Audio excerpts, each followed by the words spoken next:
আমরা চলে আসলাম পড়ন্ত দুপুরবেলা। তো প্রশান্তি শেষে এই দিয়াবাড়ি যখন ঘুরতে ঘুরতে আপনি ক্লান্ত হয়ে যাবেন, তখন হচ্ছে এই যে বটগাছটি, এই বটগাছটির নিচে এসে একটু বিশ্রাম নিতে পারেন।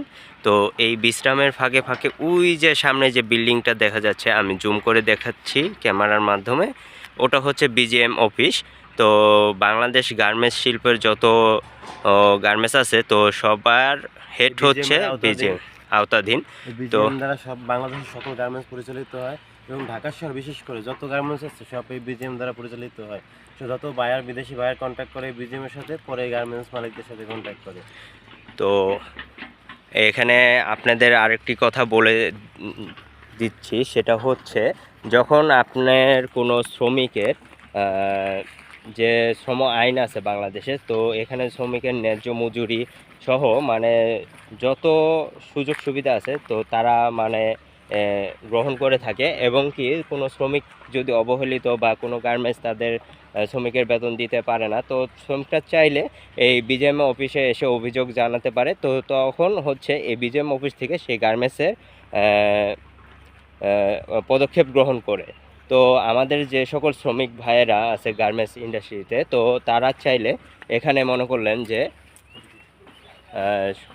অভিযোগ দায়ের করতে পারেন। তো এটা হচ্ছে আপনার হচ্ছে দিয়াবাড়িতে পড়ছে। তো আপনারা সবাই এখানে এসে তাদের সুযোগ সুবিধা। তো আমরা এখন এই দিয়াবাড়ির আশেপাশে বিজিএম অফিসের আশেপাশে যে সকল পরিস্থিতি আছে, তো সেটা আপনাদের সামনে এখন দেখাচ্ছি।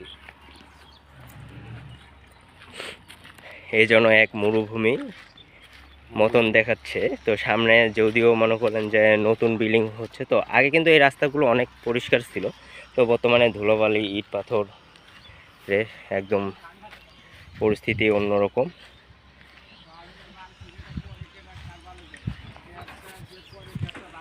এই যে এই মাঠের পাশে একটি ছোট্ট দোকান, তো এখানে আমরা কিছুটা সময় কাটাবো। দেখা যাক, টিনের চাল দিয়ে এখানে অনেক লোকজন বসে আছে। এই যে এখানে এক সময় দেখা যাবে, আমরা যখন ছোট ছিলাম তখন এখানে দেখতাম যে খাল মানে নদী পার হয়ে চলে যার জন্য মনে করলেন যে কালভার্ট ছিল। তো সেখানে এখন মনে করলেন যে ব্রিজ বহুতল ভবন উঠানোর জন্য নির্মাণাধীন অনেক বিল্ডার্স কাজ করছে, অনেক ডেভেলপ হচ্ছে। তো আজ থেকে 10 বছর পর না, আপনার 2-3 বছর পর যখন আমরা আবার ভিডিও অবশ্যই যদি বেঁচে থাকি আপনাদের সামনে আবার তুলব, তো তখন এই আমাদের এই ভিডিওটি আর তখনকার ভিডিওটা একটা কমিউনিকেশন করে আপনাদের সামনে উপস্থাপন করব। তো বন্ধুরা, আজকে এই পর্যন্তই। আমাদের পরবর্তী ভিডিওটি দেখার জন্য অবশ্যই আমাদের পাশে থাকবে এবং লাইক কমেন্ট শেয়ার করবেন। হ্যাঁ, তো ছোট ভাই কিছু বলবে? জি বন্ধুরা, আমাদের পাশে থাকবেন। আমরা যেহেতু নতুন এই ফরম্যাটে কন্টেন্ট ক্রিয়েশন জগতে, আমাদের পাশে ফলো দিয়ে লাইক কমেন্ট শেয়ার করে পাশে থাকবেন এবং আপনাদের আমাদের ভালোবাসা নেবেন। ধন্যবাদ সবাইকে। হ্যাঁ, তো বড় ভাইয়ের পক্ষ থেকে একটি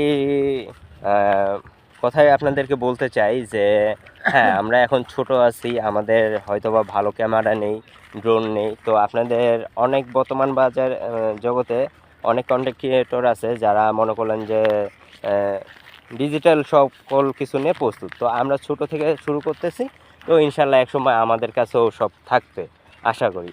তো আপনারা আমাদের উত্থানটা আপনাদের নিজের চোখে দেখার জন্য অবশ্যই আমাদের পেজে একটি লাইক, কমেন্ট এবং শেয়ার করে পাশে থাকবেন। ধন্যবাদ।